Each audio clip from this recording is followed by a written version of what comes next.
All right. Welcome back, everybody. My name's Token D Rock here with another stream.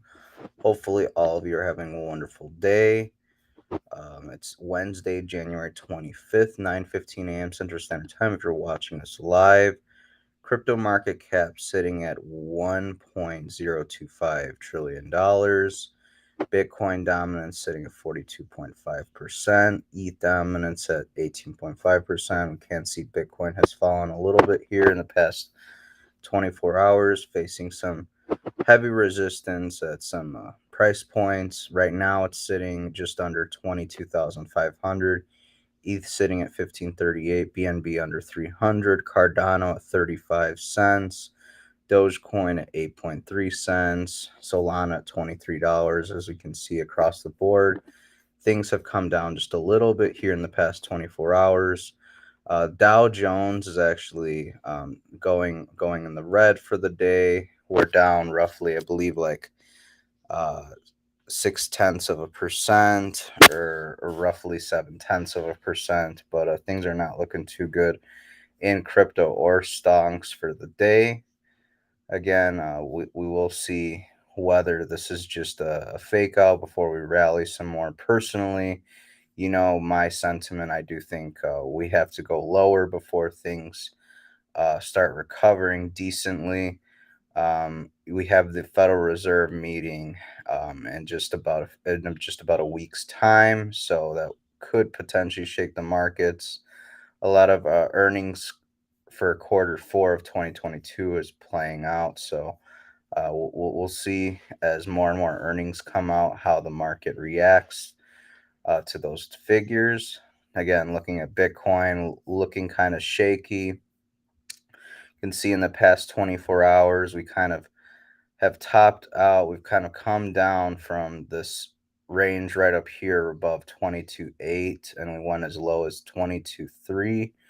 And we haven't really gotten higher than 22.760 again. So things not looking too great for Bitcoin. Again, we kind of have this line of support right around here, around 22,300.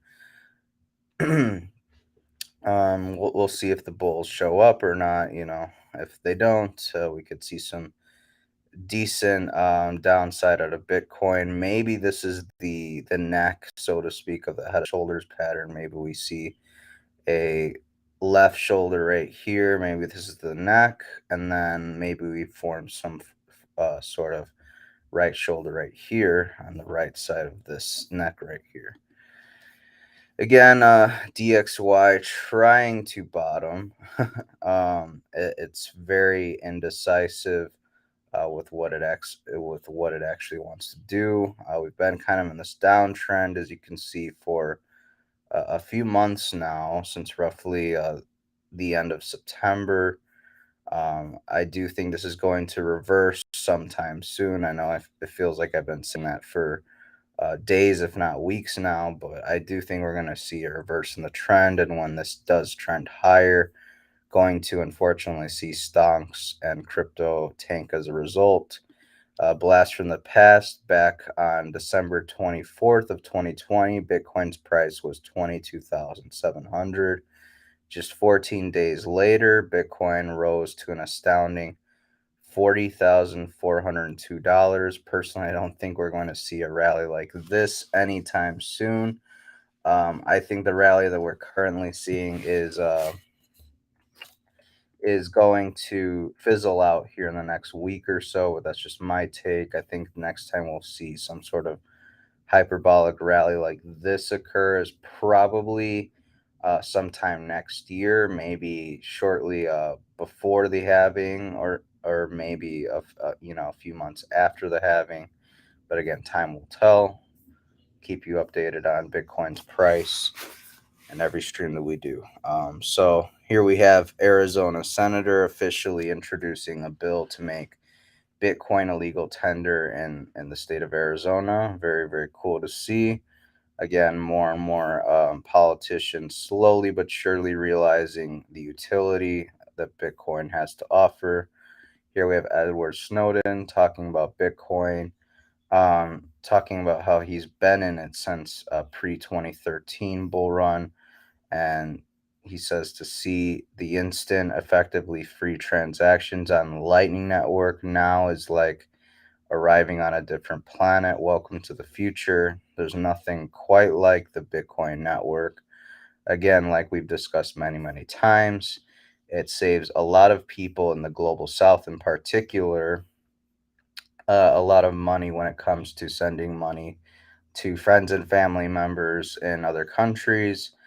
Companies like Western Union, who allow basically people to send money to their friends and family members, charge anywhere between 10 and 40% just to send that money. Just do the math on $100, 10 to 40% ranges between $10 and $40.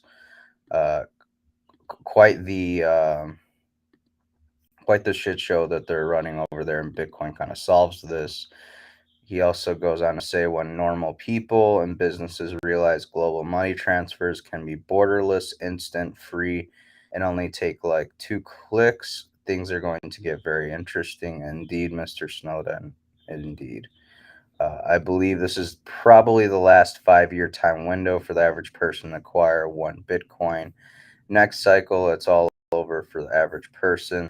I do kind of agree with this somewhat. I do think next cycle maybe the bottom for Bitcoin is upwards of 30K, and not to say certain individuals can't accumulate up to a Bitcoin or acquire full Bitcoin at those prices, but it's going to be ever so increasingly difficult to do so at those price points, considering the average salary around the U.S. or the average household incomes like something like, I believe, 40 to 50K, or the average person makes something like that. So it's definitely going to get more difficult as time goes forward. Personally, I'm doing what I can to accumulate as much as I can during this bear run. I think, again, kind of like this guy's sentiment, I think it's the last 5 year time frame where it's going to be relatively easy for someone like myself to accumulate. But next cycle might be a little bit more difficult.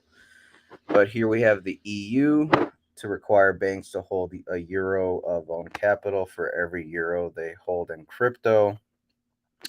So we're just looking at the EU essentially regulating banks a little bit more, basically telling them if you hold crypto, let's say you own $20 million in crypto, well, you better hold uh, capital for that on hand to basically kind of balance it out, so to speak. Basically, to mitigate a little bit of risk because you have it essentially backed by cash in the event that it goes down. Binance is admitting to keeping collateral tokens issues in the same wallet as customer funds, according to Bloomberg. Make of that what you will. Personally, I'm not very enticed by any centralized exchanges at this current point in time. I'm not with the whole Swift thing with Binance. I'm kind of worried to actually do transactions on there, so I might start having to buy Bitcoin and crypto from Coinbase or something like OKX. I have yet to try that platform. Not endorsing it or sponsoring it by any means. But I'm looking to possibly buy some crypto on those platforms. It's been a few weeks since I've bought anything, but I think if prices go a bit lower, I'll definitely deploy some capital.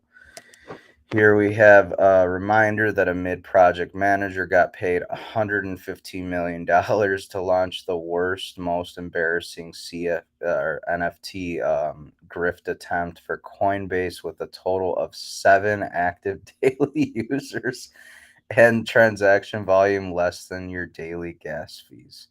Like, how did Coinbase flop so horribly with NFT ordeal? And why were they willing to pay $115 million for a mid project manager? That sounds like a total oversight by Coinbase, but whatever. We've seen people like FTX and Alameda Research do much stupider things, much more nefarious things. Here we have BlockFi's secret financial documents show a whopping $1.2 billion relationship with FTX and Alameda Research, according to CNBC. Not that surprised, to be honest. The amount of backdoors between these various companies is rather astounding, but not surprising. Here we have the Visa CEO says it believes stablecoins and CBDCs can play a meaningful role in the payment space. Again, we're seeing more and more banks hop onto the idea of either adopting crypto of some form or wholeheartedly endorsing things like CBDCs and stablecoins. Again, make of that what you will. I think this is just kind of the way the world is headed or where things are going. So I think it is inevitable for these banks to hop on board with CBDCs and stablecoins one by one.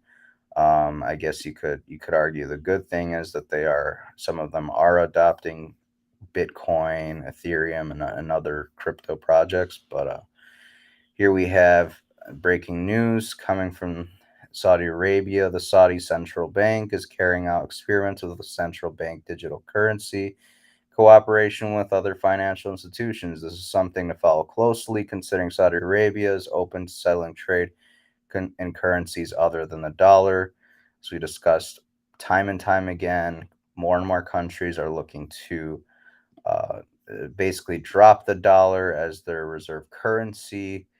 Countries like China, countries like Russia, Saudi Arabia, India, Pakistan, Brazil, the list goes on and on. But here we have the Saudis looking to do some experiments with CBDCs, uh, with between their banks and other financial institutions. We'll see what comes out of that. But again, they will probably have their own CBDC here pretty soon out in the open. Here we have Mike Pence discovered classified documents in his home. Kind of ironic considering Mike Pence, I believe, like 2 or 3 months ago, came out and said like, I don't know why you would need classified documents at your residence or whatever. But yeah, kind of interesting. Here we have Speaker McCarthy appoints members to select subcommittee on the weaponization of the federal government. Just reading into this really quickly.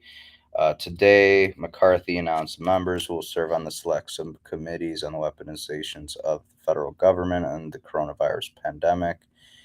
It reads the government has a responsibility to serve the American people, not go after them. Unfortunately, throughout Democrats' one party rule in Washington, we saw a dangerous pattern of the government being used to target political opponents while they neglected their most basic responsibilities. The 118th Congress marks a new beginning for this institution's Republicans' governing agenda.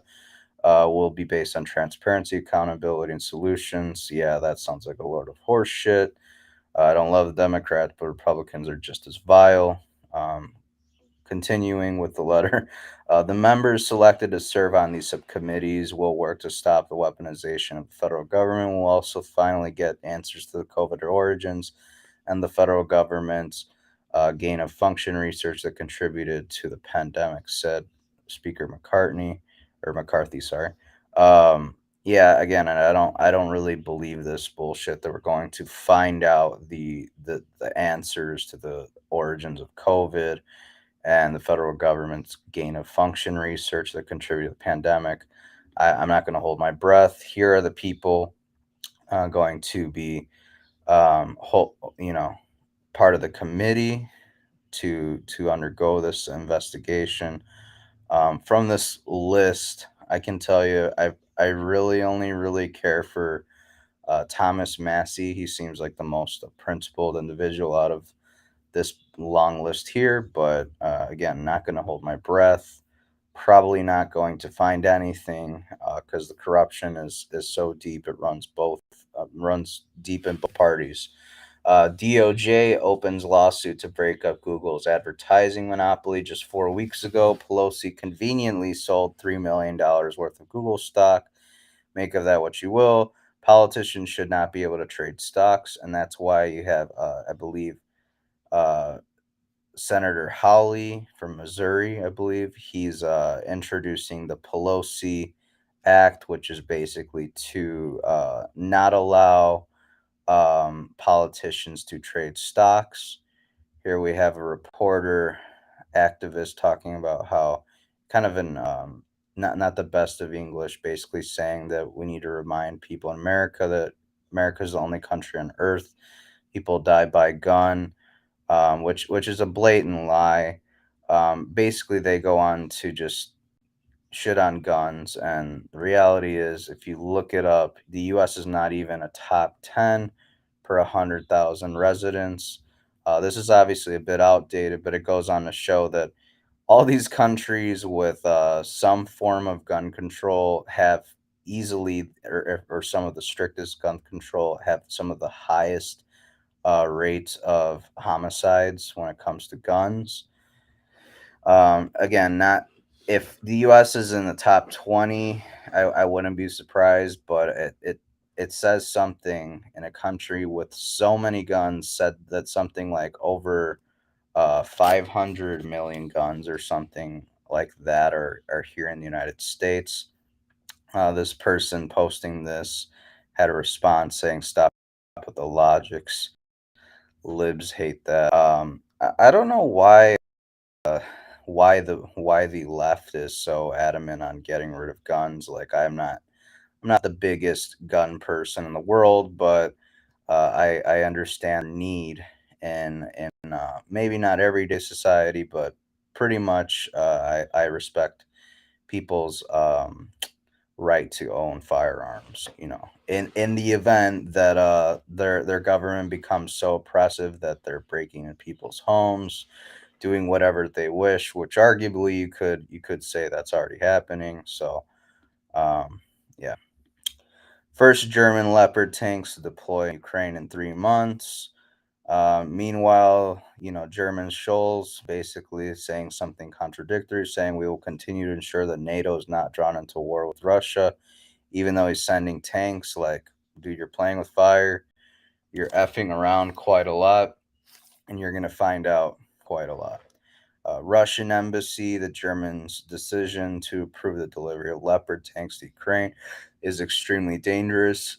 And this takes the conflict in Ukraine to a new level. Again, some more warmongering. Looks to be that the war is heating up, so to speak, over in Ukraine.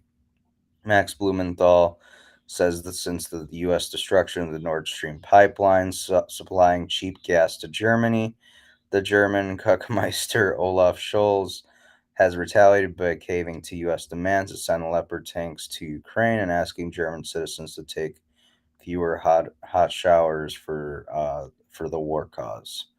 What is it about Ukraine that makes people who have never given an shit before about other nations being invaded feel as concerned as they do about Ukraine? Yeah, great question. It's interesting to see. I actually work with two Ukrainians, and they both have totally flip flopped on what they originally believed in. Originally, it was they still both dislike Vladimir Putin a considerable amount. They absolutely hate the guy. But to be honest, they've been in America most of their lives, and the way they look at it is, since they don't personally have any family members over there, their position is more or less like, I've been in the United States for half my life.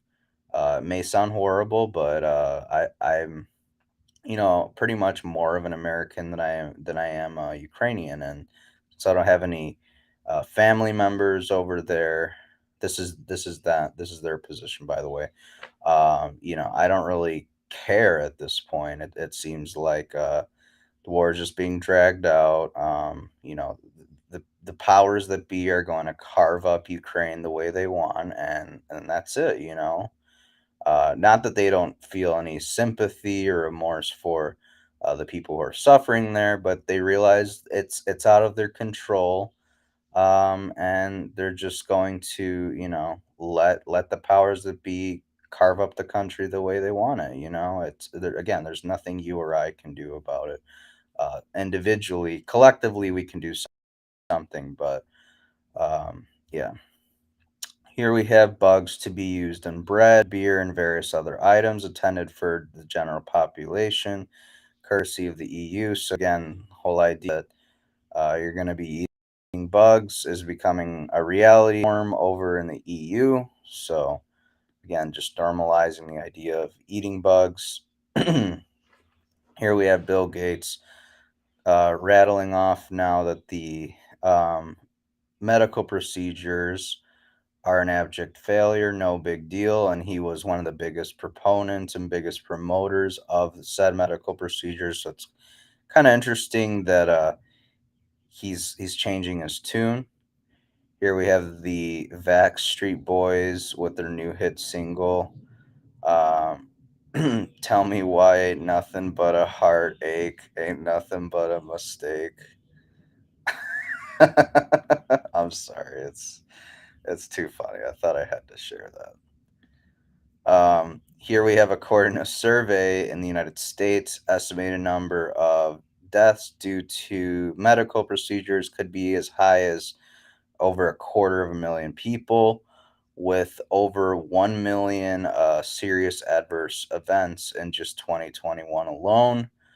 These findings should be fully investigated, says authors in the BMC of infectious diseases. Again, that is definitely something to look into, but CNN, MSNBC, mainstream media won't ever cover something like this until it becomes way too obvious and more people just get fed up with it. So then they'll have to report on it. But even then, I'm not going to hold my breath. Do medical procedures harms outweigh the benefits? By getting the medical procedure, well, the harms for most massively outweigh the benefits. It was not even close, and that's based on the highest quality level of data we will ever have.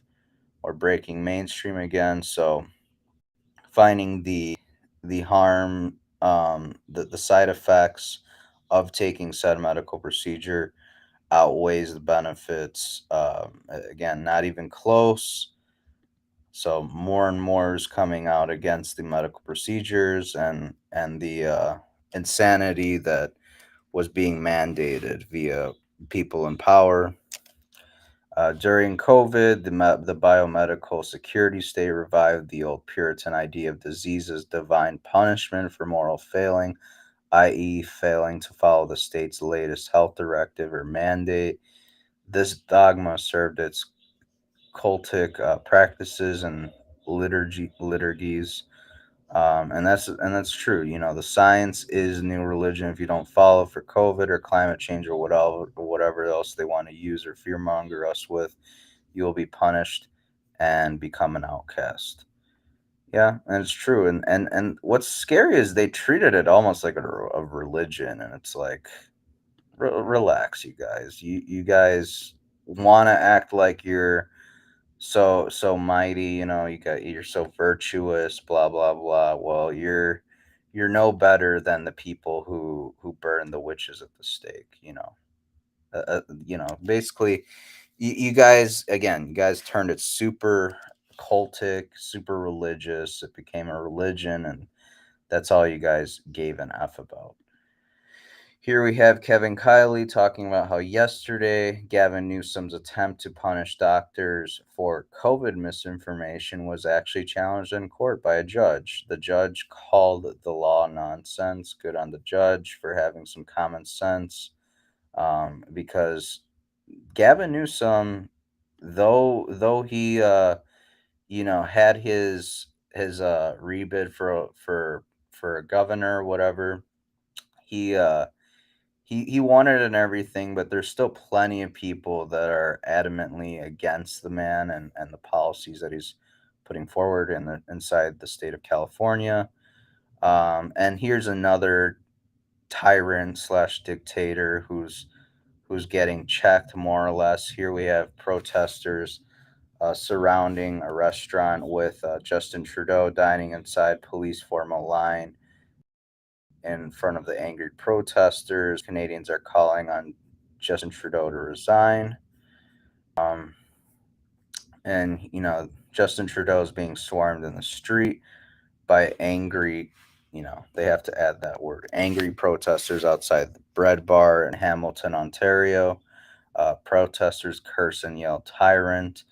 Just a reminder that this tyrant right here actually enacted emergency powers to basically stomp out a bunch of peaceful protesters in Ontario last year, who had basically, most of them took the medical procedures, but nonetheless, the ones who did take the medical procedure were standing alongside their fellow truckers who decided not to take the medical procedure, and they stood alongside one another in solidarity against the mandates and the forcing of taking a medical procedure. Of course, Justin Trudeau is a coward and won't do the right thing, but yeah, he had police trample and beat protesters and arrest them and freeze people's bank accounts over donating as little as $20 to the truckers, mind you. So there you have it with Justin Trudeau. We have a European politician who rebuked Justin Trudeau in front of the EU Parliament last year, has announced a Canadian tour to meet the people she says are the bravest in the world. Um, Kind of interested to see what else she has to say. And just a reminder, the most powerful governments on earth can't solve homelessness, but they say they can change the earth's temperature if you just pay a little bit more taxes, if you just hand over a few more tax dollars. In other news, with climate change and everything, we've got the idea of 15-minute smart cities being introduced. The behavioral nudging will look like this. It isn't only about cars, you guys. Councils signed up to net zero roadmaps have included what you eat and the amount of clothes you're allowed to buy. Your dystopian future is being decided for you. Pay attention. Here we have consumption interventions for private class, for private transport, and associated targets. So, consumption intervention, reduce ownership, progressive target in 2030, 190 vehicles per 1,000 people. Ambitious target by 2030 is to have zero private vehicles. Essentially, everyone will be using public transit. A consumption intervention regarding optimum lifetime. Well, the progressive target in 2030 is to have a 20-year lifetime for body of vehicle, shell, and interior. Ambitious target for the vehicle is a 50-year lifetime for body of vehicle, shell, and interior. Material efficiency, that's the consumption intervention they're going for, is a 50% reduction in use of metal and plastic materials. And food consumption intervention, dietary change. This intervention is characterized by three major changes, which are described in more detail. Progressive target in 2030 is to have only 16 kilograms of meat per person per year consumed. Ambitious target is to have zero kilograms of meat consumption per person per year. 90 kilograms is the progressive target by 2030 of dairy consumption, milk or derivative equivalent per person per year. Ambitious target is 0 kilograms of dairy consumption, milk or derivative equivalent. And they're looking to basically just keep you on 2,500 kcals per person per day. Again, pretty crazy stuff. Here we're going into clothings and textiles, reduced number of clothing and textile items. So by 2030, they're proposing a progressive target of 8 new clothing items per person per year. Ambitious target in 2030 is to limit this to only 3 new clothing items per person per year. Reduce waste in the supply chain. They're trying to reduce it by 50% by 2030, and that's their progressive target. and their ambitious target is 75%.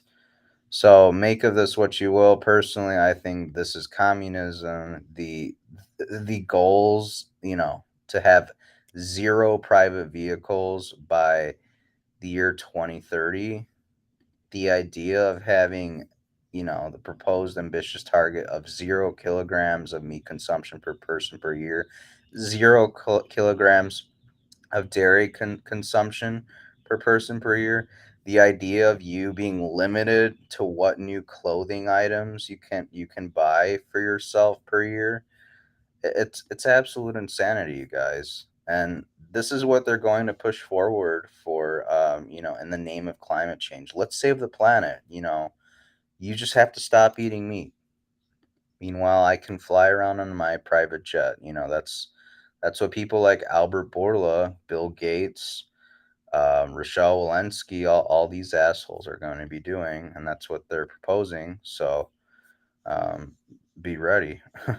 So let me get this straight. We pay taxes on what we earn, then we pay a sales tax to spend it, then we pay an income tax on our money that was already taxed, then we die. Our kids pay the death tax on our money. It's already taxed. And Heidi responds and says, just one of the reasons I renounced my U.S. citizenship. Now I pay zero income tax. Freedom is underrated. I guarantee you, more and more people are going to look into renouncing their U.S. citizenship in the coming years, considering all the buffoonery slash clown world antics we're seeing on the daily. But yeah, that about does it for today's video, you guys. What do you guys think about 15-minute cities? Are they good, bad? Basically, everything you will need will be within a 15-minute walk, bike ride, or public transit ride from your house. And do you guys think the war in Ukraine's gonna die down, or do you think it's just starting to heat up? Let me know what you think down below in the comment section. Hopefully, you guys found today's video educating and educational in some way, shape, or form, entertaining, or just informative. Please like and subscribe, hit notification bell to be notified when we go live next. We'll be live tomorrow, 9:15 a.m. Central Standard Time. Until then, you guys, please take care and invest wisely.